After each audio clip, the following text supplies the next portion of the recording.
Good. So without further ado, Nicole, you know what you're doing. Take it away. Hi, ladies, and thank you so much. You're doing an awesome job. Let's see, if you missed out on the last lightning round, shame on you. Okay, it was really good. Sean Matthews did an amazing job. Okay, showing the importance of wayfinding. I always thought that that was a huge part of digital signage that people really need to pay attention to, and it gives out great analytics as to what you should be doing in your venue. Okay, first up with Samsung, we have Kelly Rufano. I hope I said that correct. Okay. Yes. Okay, perfect. Welcome everybody, and thanks for coming. Samsung's proud to announce a new outdoor LED. It's the Xprb series. We'll go into a brief introduction here with a video and then go into some more details of the product. I'm Kevin Isaac, the Outdoor LED Product Manager with Samsung, and with me we have... Hi, good afternoon. My name is Kelly Rufoni. I am the Director of Channel Sales. Awesome job. Our mic's okay. I normally get a cue, so I was like, was waiting.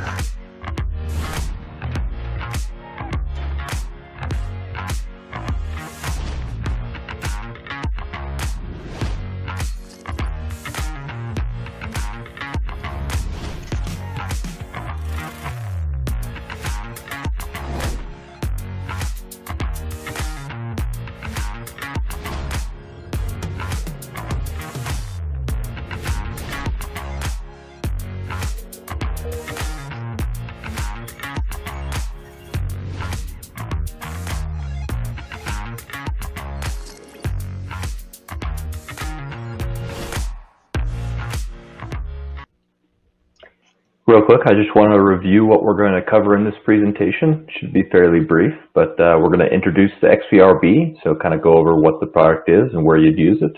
Going to go over the weather protections that are built into it, some of the operational safeguards, as well as talking about the quality and longer life of the product design. Then go into some of the cloud-based content management, and then finally go into service and support. So what is Xprb? So this is an outdoor LED designed for on-premise, right? So this is for small businesses or medium businesses, but at the site facility, right? So at a gas station, at a car wash, a medical facility, right there on-premise with it. So again, simple definition, but maybe something new for people to understand. It's that kind of local to the company advertising. So being dominantly used for outdoor applications, obviously the product has to withstand a lot of different weather conditions. So there's multiple different levels the product is protected against this. So the plastics on the product are designed to handle the harsh UV rays found throughout the world. It also has gone through rigorous testing for humidity and temperature, as well as being very technical detailed, I guess, but from the nerd aspect of myself, it goes through Hall testing, so highly accelerated life testing, and then on to some regulation safeguards as far as ESD, FCC regulations all meet or exceed the requirements for this type of application. And then, IP rating set up so that it will stay cool, but also operate through, the harshest weather conditions. But overall built to be a long-term product, right? Something you can leave installed for many years and have good use out of it. In addition to weatherproofing, there's some other operational safeguards, and sounds a little fancy, but basically inside of each display, it's set up with redundant power systems. So if one of the power supplies fails inside the screen, visually nothing will change on the screen. Our notification software will send out an alert saying there's an instance of service needed, but visually it'll continue to operate. There are also built-in light sensors. So most of the applications that use this type of screen, there's local regulations that say the screen can't be over a certain brightness at night. We have built-in sensors as well as some geolocation-based dimming capabilities, so that you're not going to run afoul of the local regulations. And then there's also redundancy built into the signal of the screen, so that if an LED card fails, the cards around it will still continue to operate. So just targeting being, a high uptime product with high reliability for every different application. In the product, it's a cloud-based content management system, right? So the biggest aspect here, and it gets kind of left out of the conversation sometimes, is that these small businesses that are going to operate this oftentimes don't have large staffs to manage a screen. So what we've done as Samsung is we've tried to really simplify this, the control aspect of this, and not just the control, but also the content creation and content management, right? So just as they may not have a person that's dedicated to running the screen, they may not have a marketing agency to create fancy advertisements. So built into the software, it's called Banner CMS, and this is cloud-based. So yeah, the screen needs an internet connection, but with that comes the ability to access this from any device, from your phone to your tablet to a desktop computer, and give you full control of it.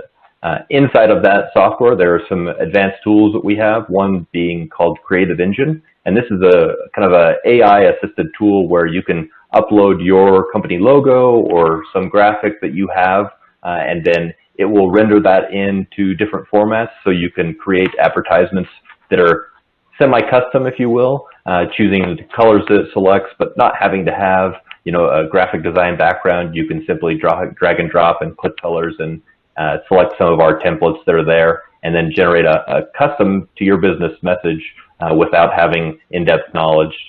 Now, also on top of that, we have a lot of generic content that's built into the system, from Happy New Year or 4th of July, or different targets for different verticals. So mechanic shop has oil changes here, right? So there's hundreds, if not thousands, of those default content that are loaded in the system and you have access to. Creative Engine is a tool that has a subscription cost to it. Every screen comes with a trial for 6 months, and you get to keep all the content that's generated in there. But there is a subscription ongoing. If you decide this is simple right in the app, you can subscribe to that. But designed to be easy to use, and but also be scalable. So if the company does have a content marketing agency, we use standard formats. They can upload those files directly to the screen. So again, just designed to meet all different applications. So last but not least, on the product or technical side here is service and support. So again, these being small businesses, they may not always have somebody on hand to be able to go take care of things. So we have 1-800 numbers they can call in that are actual experts on LED screens. They can help support from software to supporting an RMA for if there's a failure on the screen, or stepping through what the process is to replace a module. This is a modular product in that it's designed to be serviced. Mother Nature is harsh. Occasionally failures happen, and so we want to be able to have a robust product where you can replace it with on-site spares that come with every screen, and then send back those parts to be repaired at a service center that's located in Utah here. And so there's options there for support and also for software training. We have all those capabilities as well. So just keep that in mind as you're looking at this. It's a full package end-to-end for being able to get a screen out of business. Kevin, thanks so much for this great overview of Samsung's Xprb product line. Now, I'm sure you have lots of questions and want to understand where to buy this. Included on the screen now is a map of the territory sales managers who are responsible for selling this product. You can reach out to them directly, or you can also contact me. Thank you so much for your time today, and we look forward to talking with you soon.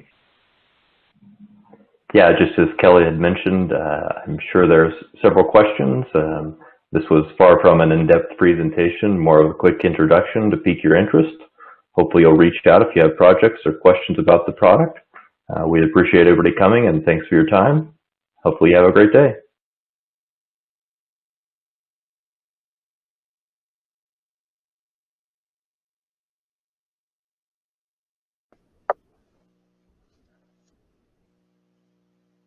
Thank you, Kelly.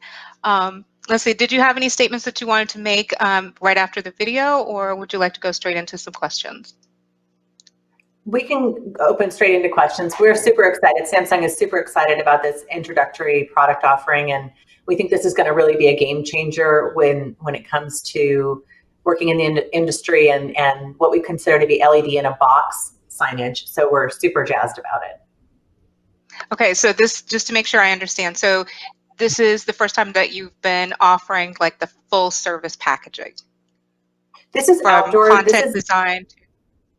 Go ahead. Yeah, so great question, Nicole. So Xprb is Samsung's outdoor LED pre-configured in a box, if you will, offering. We have always done outdoor LED.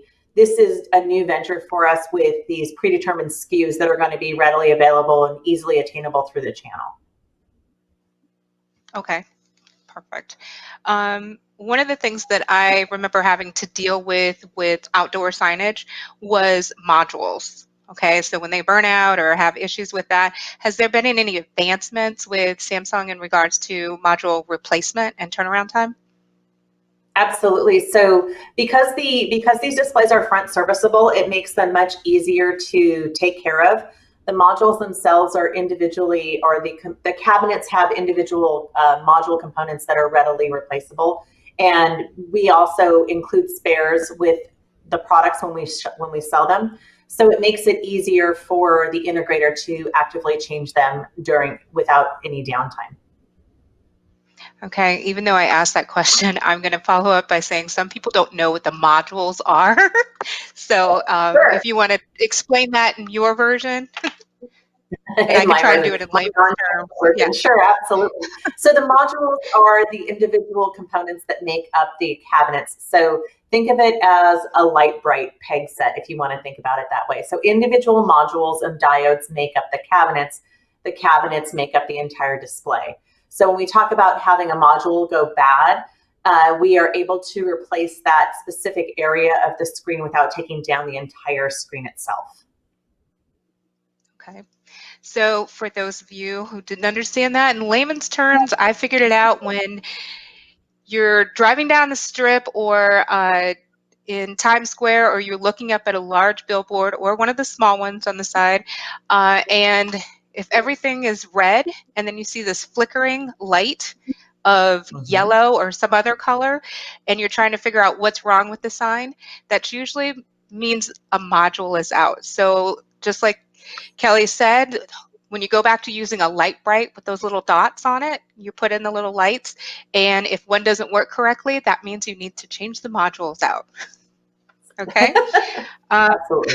Does that work? That works. So yeah, I remember having technicians try to explain that to me, and I'm just like, okay, are you serious? So it's the advancement of light bright. Okay.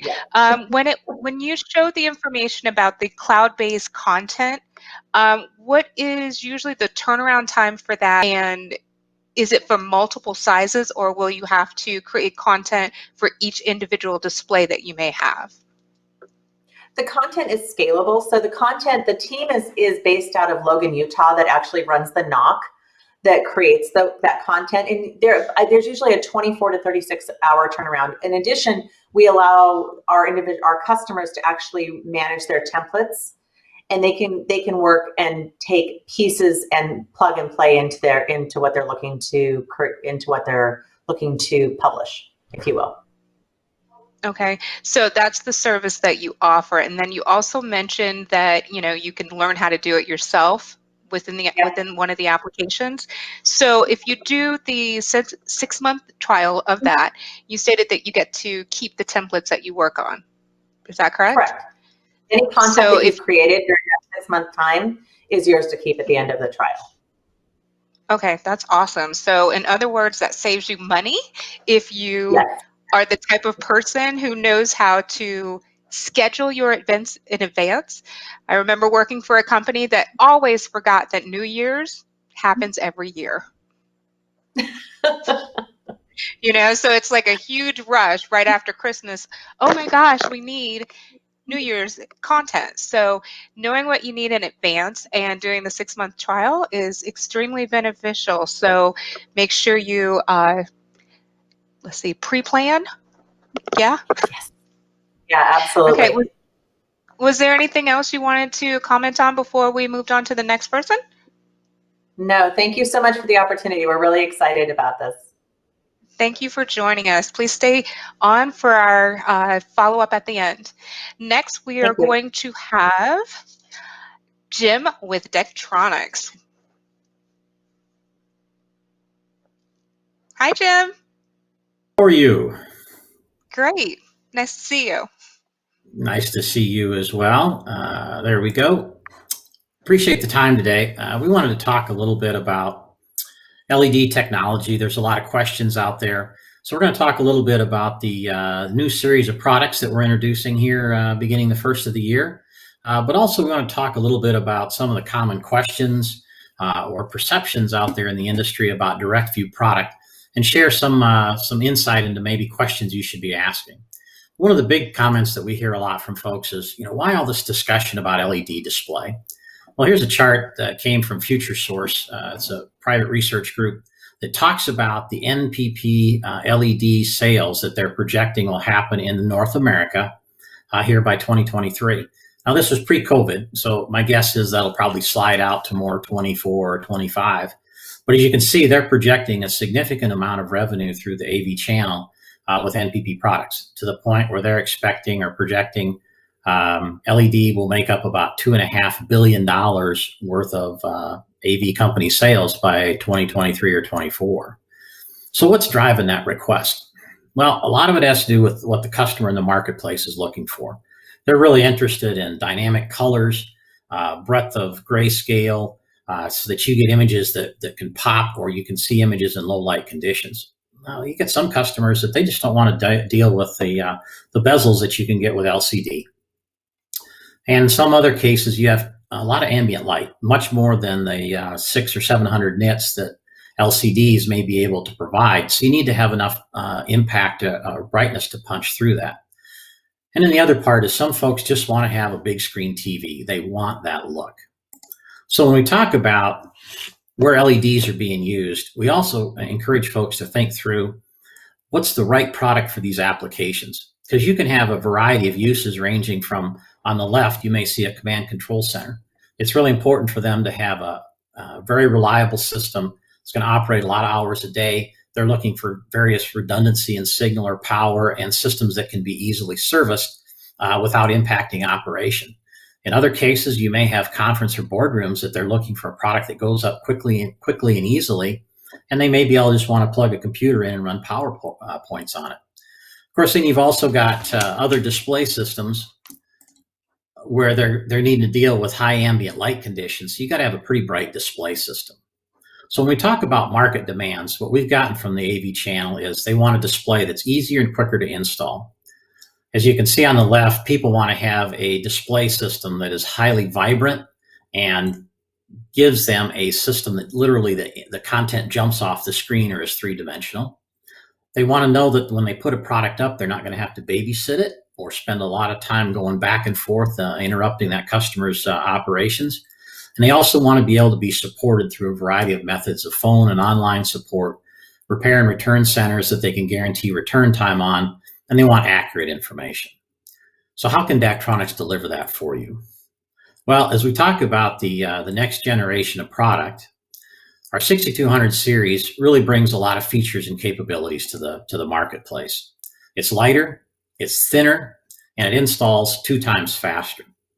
But more importantly, there's a lot of things that we've built into the panel itself to make it not only easier to handle, but reduce some of those frustrating issues that companies have had in trying to eliminate seams or get a display that looks good without having to spend a lot of time reworking or fine-tuning them.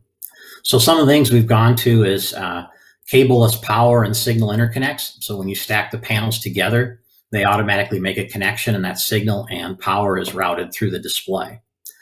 Some other things that are unique to Daktronics, though, are designs such as the module alignment guides. The idea there is you have systems on the module, and then receptacles on the panel so that as you slide that module into the panel, it lines up correctly. You don't damage or bump the panel you're inserting up against the adjacent panels so that you can cause LED damage, which creates more service work and headache. But more importantly, one of the features we have is this Xprb system that runs through the middle of the display. So that prevents the edges of the module from curling or adjusting in shape so that you have a constant flat surface. And so when you look at the display, you don't see the individual modules or tiles. You see a very flat surface and an image that looks really good. It looks like a flat screen TV. When we talk about the products we have out there, we've got our 6200 series, which uses the surface mount LED diode, which is what most displays are built out of today. We're also bringing a large group of series to the market, everything from 1.2 to 3.8.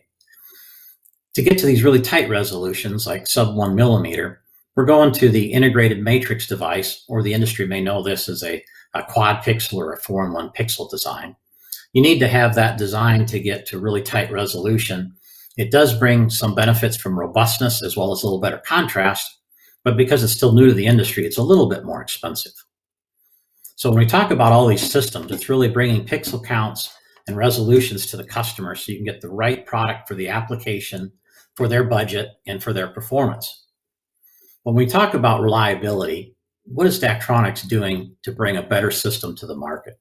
And it really comes down to testing.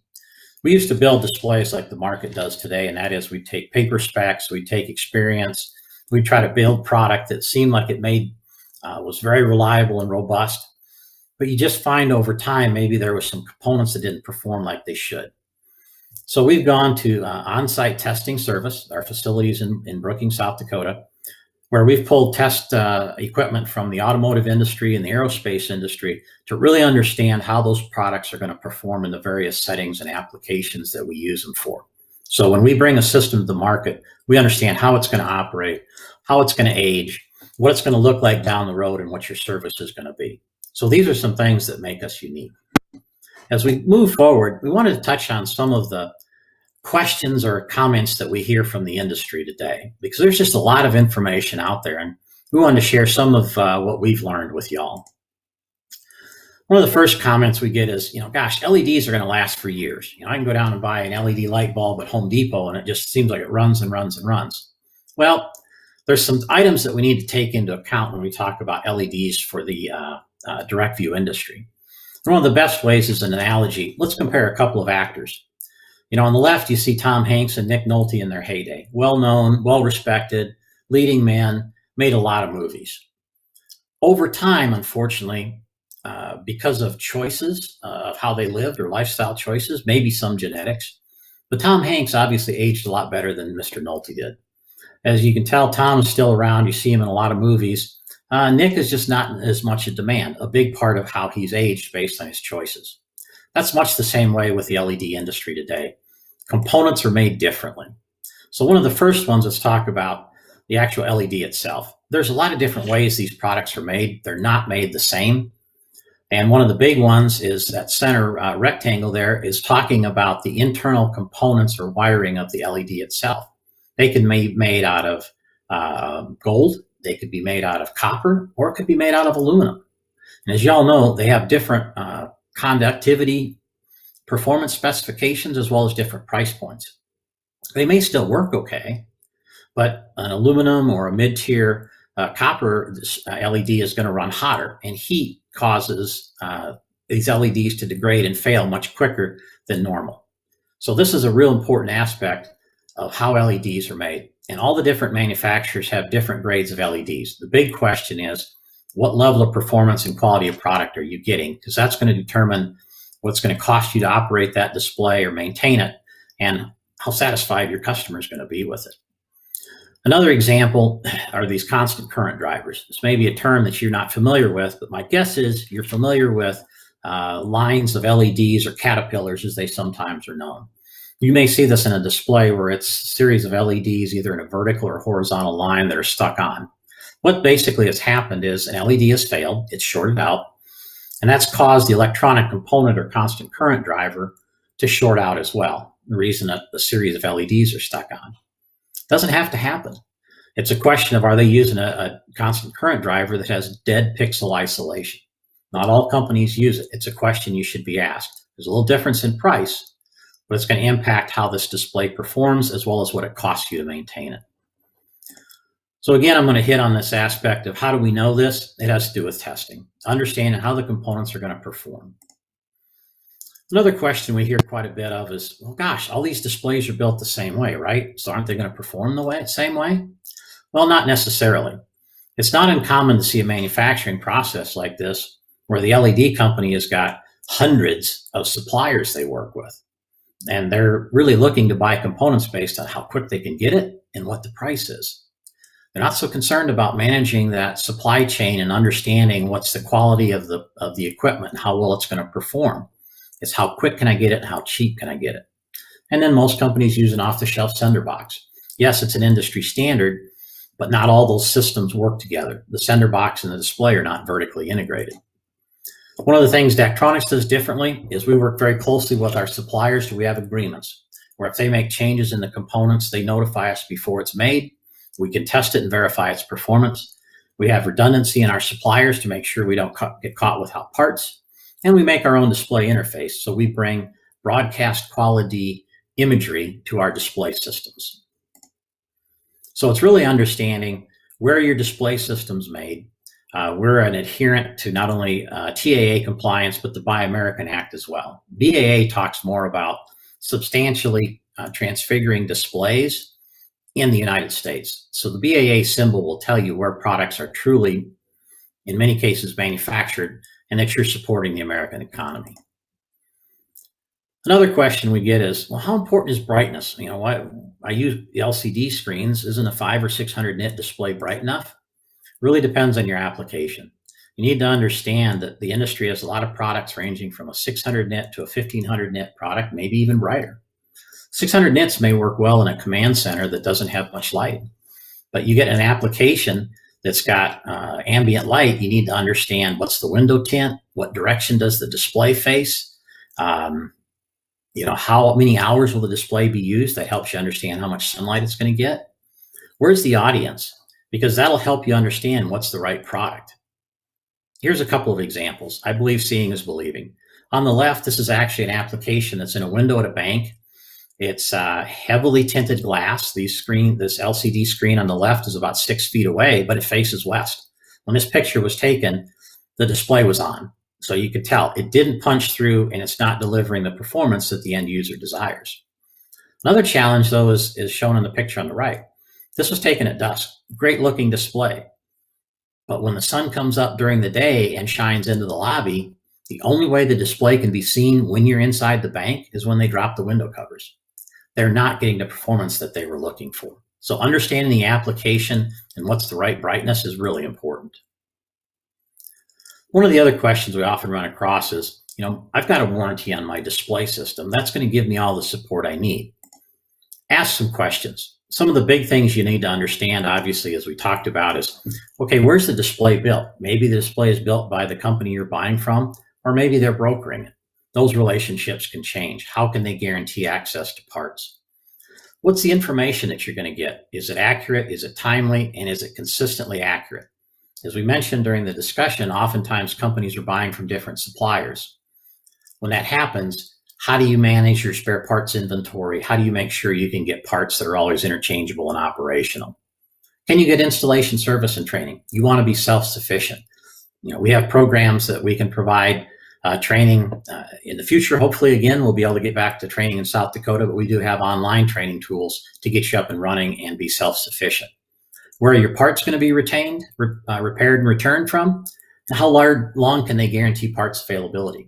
For years, Daktronics has always provided 10-year parts guarantee. We'll make sure systems are backwards compatible so that you can get components that drop into your display to keep you up and running. And then what type of online tools are available for you today? So those are just some questions and some of the insight that we've learned and we bring to the industry today. Hopefully this answered some questions for you. Oh, that leads on to so many more questions. I'm good with that. Let's go. What do you got? Well, first of all, I know we only have like a minute or two before we have to transition over to Nanolumens, so I'll make it quick with one easy one. For those new to digital signage, especially outdoor, okay, is there a link on the Daktronics website that is Daktronics 101 for people to learn more about what they're looking for, more of an educational link? There's several different links on our website. The other thing I would suggest is reach out to us. You can drop a request in at our email. We've got sales staff all across the country. We'd be more than happy to work with you to talk about the product. We can bring demo equipment in and show you how it operates actually at the site of, at your site or even your customer's site. So it's really a chance to see it, touch it, and understand how it's built. That's the best way to do it. Okay. All right. Thank you so much for your time, and way to go and going big. Okay, speaking of going big, we're going to transition over to Nanolumens, and I'd like to welcome Almir.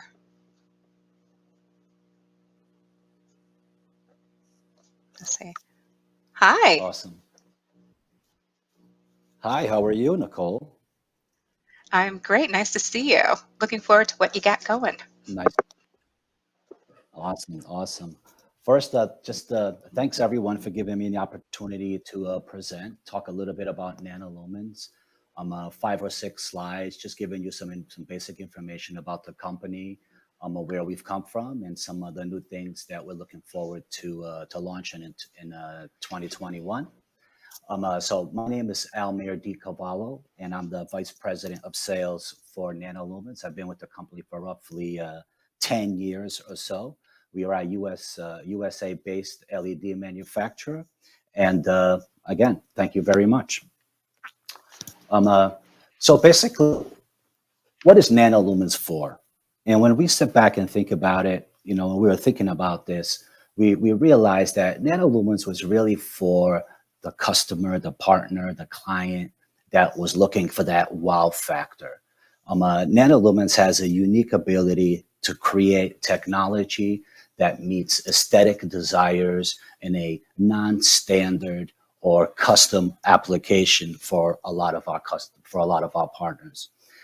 Before we got into the LED market, there was really just only outdoor LED that was available. So Nanolumens identified a niche where there was some need for LED in the indoor space, but no one really went after the indoor market. There was only outdoor LED that was available. So for the customer that was looking for that wow factor or for that creativity, the only thing that was really available was grabbing whatever LED displays were available in the outdoor market, lowering the brightness and saying, hey, here you go, here's your LED display. But the more that we learned about the indoor market by meeting and speaking with industry influencers, we kind of asked them that, you know, that question, which is, if you had a magic wand, well, you know, what kind of LED display would you create for your environment? The indoor market has very unique applications and things that are required. Aesthetically speaking, they want designs that are going to complement the space. They needed LED that was low in power, low in weight, because many of the spaces already pre-existed. They needed the ability to meet custom applications so that their clients, when they walk into their environment, again, the LED complements the space. And they needed the ability to do all this on time and on budget. So as we got into meeting with influencers in the retail and the transportation, the out-of-home network, they all told us, they all kind of gave what they figured would be required attributes for indoor technology. And as Nanolumens did the analysis, we kind of put together our product category, which I'll kind of go into now on the next slide. Give me a second for this to change. Awesome. So we have pretty much 3 different product categories. If you look in the center there, we have our Nixle series, which basically is our indoor and outdoor application. It's a skin, and it allows us to be able to grab any design, and based on our rigid and our flexible LED technology, be able to create anything that the client is envisioning. The product comes fully with a 6-year warranty, 100,000 hour lamps, and anywhere from a 1.2 to a 9mm application. We also have our Engage series, which is more also indoor, but it's a cabinet-based application, and it's more for your boardroom application, command and control center. Also carries a 6-year warranty. It's for the client that necessarily doesn't need all the bells and whistles, like what we provide with our Nixle series. We still want state-of-the-art technology.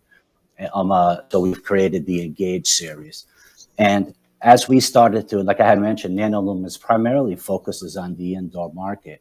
But as we started to expand and have more and more success with our clients, we were starting to get asked about outdoor applications. And instead of saying no, we spent the last couple of years really redefining our outdoor performance series. And it's a product line that we also offer from the 3mm all the way to the 10mm range. It's robust and meets all of the outdoor ruggedness and wind loads and all those type of things that are required for the outdoor application. Sorry, I'm just trying to advance the slide here.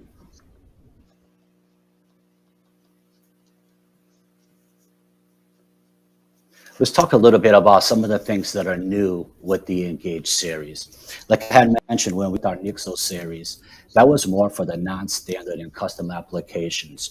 But as we started to look into boardrooms and corporate lobbies, we started to identify that there was, although there was a lot of product out there, they still didn't meet the requirements of the clients. The clients still wanted displays to look extremely nice in the corporate environments. So what Nanolumens did is when we developed our Engage series, we took the aesthetic desires and the performance and cost, all of the things that we had incorporated into our Nixle series, and developed that as part of the Engage series. So we now have boardroom applications that are extremely simple to install, from a 0.9mm all the way up through the 2.5mm range. We offer them with multiple different brightness levels, because depending on the environment of where they're being installed. The cabinet design is a 16:9 cabinet design, which allows us to really be able to hit all of the HD different applications and sizes without having to worry about content modification. So it makes it very easy for the end user. But the other thing is our cabinets are extremely thin. They're only 1.9 inches in depth. And one of the areas that we differentiate ourselves from, again, based on feedback that we received from the field, was that they want displays to go flat up against the wall. And many of the LED technologies that are available today require an additional mounting bracket, which adds additional depth. With Nanolumens, you don't require that. So you eliminate the cost of the mounting bracket, but then it allows you to be able to install the display directly onto the wall, which means now you have a 1.9-inch display looking exactly like a picture frame or the TV that you're accustomed to looking at now. As far as serviceability, we wanted to make sure that components could be easily swapped out, especially if you're in a boardroom environment and you're doing a presentation and a module or an LED module happens to fail. We want to be able to, give the ability for the end user or for the partner to be able to swap modules in and out interchangeably without having to shut the display down. So our technology is fully hot swappable. And it's proven to be extremely, extremely beneficial to all of our partners and our end users. The Nixle series is also an area where we've continued to improve our processes. We are launching our 1.2mm flexible module, which will be the tightest in the industry. It's still with our 6-year warranty. We do have rigid and flexible modules now, all the way from a 1mm through the 9mm pixel pitch family. And because of the small building block, which is basically 11 by 6 inches, each one of our building blocks, it allows us to be able to fit into custom spaces very, very close to the aesthetic desires or to the vision of the consultant and the architect. So it's one of the technologies that's really allowed Nanolumens to differentiate itself in the market, and one of the products that still till this day allows us to be able to stand apart from everyone else. And last is our performance series, which is basically our outdoor technology. It's a cast cabinet based design, also available from 3mm to 10mm. One of the things that we've done is we've developed our outdoor kind of with the same mindset of, let's try to make this so clients can do things that are customizable, so they're not stuck with the consistent building block or consistent sizes of displays. So in our outdoor product family, not only can we do curved or flat displays, but we can also build them in different sizes because our cabinets are made of multiple building blocks, mainly the 500 by 500 or 250 by 250. And in January, we'll also be launching our cornered cabinet, which allows us to give a seamless corner on all technology that is rated for the outdoor. And of course, we have the brightness levels to meet the standards to overcome the sun. And we can go from 6,000 nits all the way to 10,000 nits if required. One of the other aspects that we've been able to change and add to our product line is that Nanolumens, all our products are now fully TAA compliant, which basically means that we can sell to the government or local municipalities and hit all of the requirements for the Transportation Agreement Act, that a certain percent of the technology has a country of origin in the United States. It's something that we're very proud of. We're doing more and more work with local municipalities and governments and supporting America at the end of the day. Well, one of the main things that we want to do is we always want to remain important to provide a US-based engineering, US-based design, and US-based manufacturing, so that there's no finger pointing with Nanolumens. The buck stops with us, and we just want everyone to know that if you can envision it, we can pretty much design it. Our goal is to our partners or our clients to be able to slide them a white piece of paper and say, forget everything you know about LED, forget about 16 by 9 displays that just go up on the wall. What is your vision? And Nanolumens can pretty much deliver. So thank you very much. And if you have any questions, I'm here to answer them, of course. Okay, Almir, of course we have questions, okay? First of all, the last statement in which you made, that you can customize things and create them the way that the customer envisions or desires, okay? So when it comes to doing so, is there particular media players that you work with, or is there a proprietary one that's associated specifically with your screens? And how is the content for those situations created? Do you assist with that? Yeah, so one of the very first things when we started off the company and we were trying to figure out, what are some of the things that we can do and do well? And what are some of the things that we could try to do and dabble and do just okay? And what are some of the things that if we utilize our partners and that's what they do as a primary function and they do it well, we can utilize their strengths. So Nanolumens, so what we've decided to do is to become agnostic. We can use pretty much any media player to drive the content onto our Nanolumens display. As long as we have an HDMI signal, we provide you with a content map, and as long as the content map matches that of the content, the display is able to read it and display it up on the wall. Very, very easy. Oh, that sounds awesome. Okay, for individuals who are new to digital signage and this is their first run, one of the terms that you use that I would like you to clarify would be nits. So basically, nits is the way that light is measured in LED world. It's just an acronym for how the light is measured. That's all. So like when you have excuse me. So when you have like a light bulb in your house and you plug it in and it says it's 60 watts, that tells you that's measuring the brightness of the light bulb. Same thing when it comes to LED technology. Nits is what's used to pretty much do that.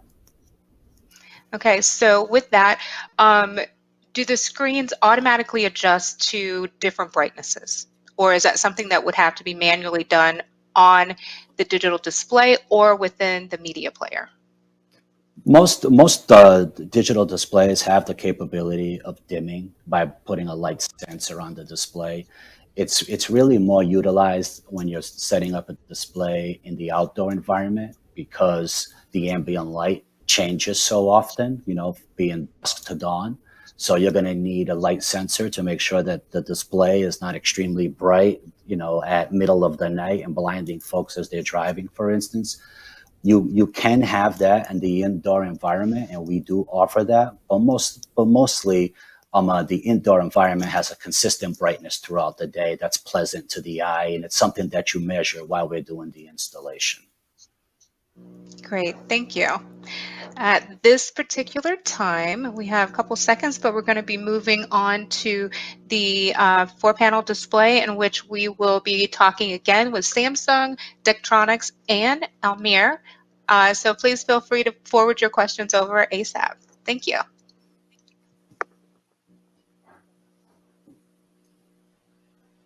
Hello, everybody, once again. Hello. Hello. Hi. Well, Kelly answered a couple questions prior to the end of her session, so I'm going to go backtrack and ask the same questions to Jim and to Almir. Okay, so with large outdoor signage, it's usually, or I won't even say just outdoor, when it's large signage and it's a major focal point for the company or for customers, okay, it's extremely important that when it comes to the modules going out or issues with the display, can you guys explain to me a little bit about the turnaround time and the process of replacing the modules? Yeah, sure. I can start. Oh, I'm sorry. Go ahead. No, we can start with you, Almir. Okay. It's very much like the presenters said before. When we have an installation, during the install, we have a triage kit to make sure that the install, by the time we leave, it's 100% up and running. But we typically have roughly 5% spare parts for the display. We keep a percentage of that on site at Nanolumens, and we provide the rest of their spare parts to the client where they keep on site at the display. In case something does fail, they're able to quickly go to their spare parts package and swap the technology. Our boards are fully front serviceable, front installable, so it makes it very simple for the display to be installed and to be serviced. Typically, very practical way of doing that. But there are clients that require rear service. So in those cases, we do provide rear serviceability as well. So it's really about the application, the install. We determine what type of display they're going to, based on if it's up against a wall or if it's hanging on a billboard. And as far as replacing the modules, very, very quickly, we have them on site at Nanolumens, and the customer has them on site there as well. Thank you. Jim? No, it's a very similar approach. A couple things folks should keep in mind. Obviously, the access is important, as was mentioned. You can service products from the front or the rear. You just need to ask and make sure that the company you're working with can do that. The other side is understanding their spare parts inventory, how they manage it, but also how do they keep that display looking good over time. On small roadside signage, if there's a bit of variance between the color when they do a full red background is maybe not as critical. But as we're talking about these indoor displays, especially large outdoor displays, maybe in Times Square, for example, when you put display or swap modules in and out, you want to make sure that that display doesn't start to look like a quilt over time, to where you see different hues of red or blue. So the key there is having the ability to go in and either manually adjust or manually calibrate the individual panels or tiles or modules as you put them in. But then over time, you may want to have the ability to do a full-blown camera calibration where you're basically bringing all of those back to the same consistent color. So capabilities that are out there and just verifying, does the company you work with have the ability to do it, and how can they manage it? Got ya. Okay, you spoke about color calibration. So is that something that all of your companies provide as a service, or is that something that the technical support or facilities team would have to take care of on their property or at their venue? We could start with Kelly. Sure, absolutely. So color calibration is managed through a software application at the time of the install, and it's absolutely included with with the products, both indoor and outdoor. Okay, Almir? Same with Nanolumens. We typically try not to calibrate if we don't have to. When we produce the display and order the diodes for the display, we try to keep them within a certain nanometer of range from one another as far as quality. And typically it prevents us from having to calibrate on site. But sometimes you do need to do a calibration for line balancing and things of that nature, and that is absolutely included as part of the initial setup of the display. Okay, Jim, that was included with Daktronics, correct? Yeah, just real quick, a couple things we do different. We actually have several patents on the calibration process dating back to the late 90s. We calibrate all of our modules before they come out of the factory, so we know what the color consistency is going to be. You had, as I mentioned earlier, you have the ability to make slight manual adjustments from the display system itself as time goes on. And then you do have the ability to do a much more detailed calibration or camera calibration if the need be. So we bring a variety of calibration capabilities, but that's something we do coming out of the factory. You want to make sure it looks good from day one. Okay, let's see here. I did want to make this statement. So for those of you who are new to this, digital signage regarding exterior displays, heat, as mentioned before, rain, snow, everything that they used to say about, what was the mailman? You know, we'll go through rain, sleet, all that kind of stuff. Good analogy. Well, that's exactly what is required with outdoor digital signage. I have seen the displays on the strip go through some major heat, and then all of a sudden it'll snow, and then you'll have a dust storm, and then it'll rain. But these signs continue to withstand and go the distance when it comes to presenting and showcasing what you needed to showcase, especially if it is revenue generating. So you don't want it to have a module go out or have other issues that are associated due to weather when you're trying to get ROI for advertising purposes or for ROO, as stated prior. So let's see. If there's any additional questions, please go ahead and send those in. We have about 2 minutes, and I will follow up with Kelly. Kelly, are there proprietary media players or servers that are associated with your displays? For our outdoor Xprb, we do have a media player. We have what we call an S-Box player or a media player that is a Samsung media player. So yes, we use our technology. We feel because we manufacture it from the ground up that it's important that we have everything in one pane of glass. Okay. And Jim, what about you? Media players or servers that are specifically designated to your displays, or can you use anything? We have a display interface. Basically, that takes a signal from the content management service. It could be provided by Daktronics, or the CMS could be a third party. Basically, we take that signal and convert it to LED speak. That's what our display interface does. But we can, like I said, that's something we can take third-party system feeds from third-party systems. It's just making sure that our DI and our system, since we design and manufacture it, it's all integrated, it plays well together, and that allows us to give the color quality and digital broadcast performance that we bring to the market. Excellent. Okay, well, we have like a minute, but I wanted to find out if there's any upcoming events that you guys have coming up that you want to tell people about. Kelly?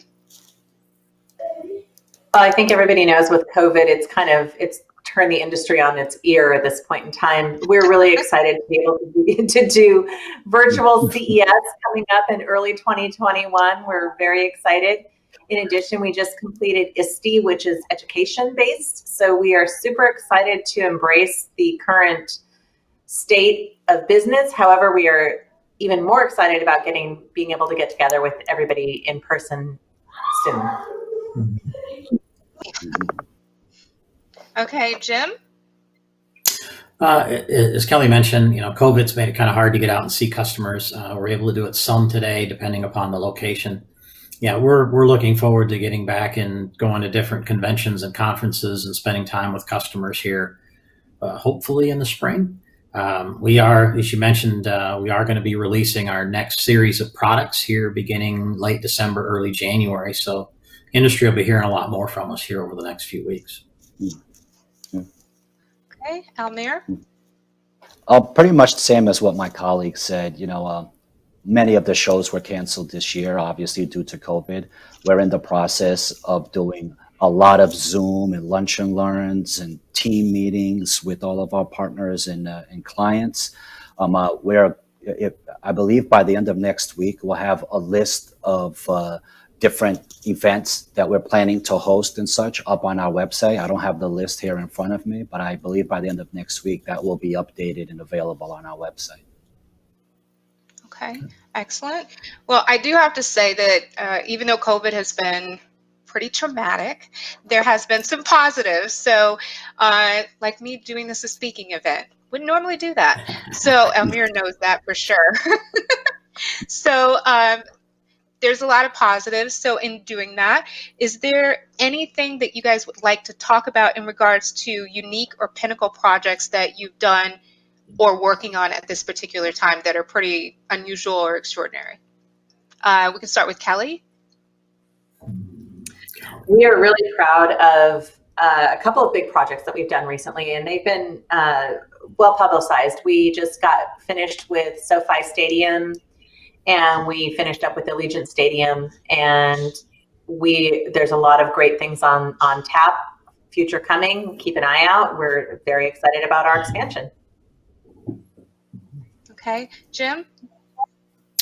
Actually, we've had several large projects in the sports world, ranging from University of Oregon football to a variety of installations in campuses all across the country. But we're also doing a lot of work with our on-premise sign company business. That's continued to be strong even through COVID. And so we're excited to continue to grow and work with customers. Okay. Yeah. I'm not going to make it as easy for you, Almir, because you guys can do different shapes and things like that. So you get two. Okay. The thing is that there's a lot I can't talk about because we're under NDA on a lot of our custom projects. But there's one that I can talk about that I think is really cool. We just completed a 52-foot diameter ceiling, circular ceiling in Ron Clark Academy in Atlanta, which is a 2.5 millimeter pixel pitch, absolutely enormous, absolutely beautiful. And if you go on YouTube, I think you can find some videos. We're also doing a lot still in airports all over the nation, even though many of the airports are closed. And one of the areas where we really started taking off, and it's become a big piece of our portfolio, is theme parks. We're really starting to get extremely creative working with some of the high-end theme park folks, and that's pretty much all I can say, and helping them out with some of their real cool creative things that you'll all start to see beginning of next year. Really, really fantastic stuff. Excellent. Hopefully we can get out and actually see them. So yes, let's see. Okay. When it comes to people who are new to the industry, I try to keep focusing on that because when I first started out within this industry, it wasn't a lot of information for new people. Okay. And as time went on, if you didn't make the right connections, you just didn't know anything. You just kind of would feel your way. So Kelly, we'll start with you again. Is there any resource that you would like to mention for people new to the industry that you find important? Oh, there's a lot. I think honestly, LinkedIn is probably one of the best resources that I think people can grab onto, and it doesn't matter how technical people are. There's so much fantastic information between YouTube and LinkedIn and Avixa as a whole to be able to learn about the different products and be able to gain understanding and kind of dip your toe in the water before you jump in head first. Yes. Okay, Jim? Yeah, I agree. LinkedIn is a great resource. I think we're seeing a lot of information coming out, not only through Avixa, Infocom. I'm really looking forward to, knock on wood, being able to see a lot of folks in June. I think that's a great event, and it's a great way to get together both with your industry and a variety of suppliers. But I'd also say it doesn't hurt to reach out and talk to other companies, other suppliers, because I think they have a lot of different resources. You know, we just completed an Innovate series about different products and different display systems we've got out there, as well as where the industry's headed. So I think there's a lot of tools. Sometimes you just have to ask. Thank you. And Almir, is there anything you'd like to add? What my colleague said it as well, but also, you know, don't be afraid to read the industry magazines, because there's a lot of information on there on things that are trending and things that are a little bit further out in the future.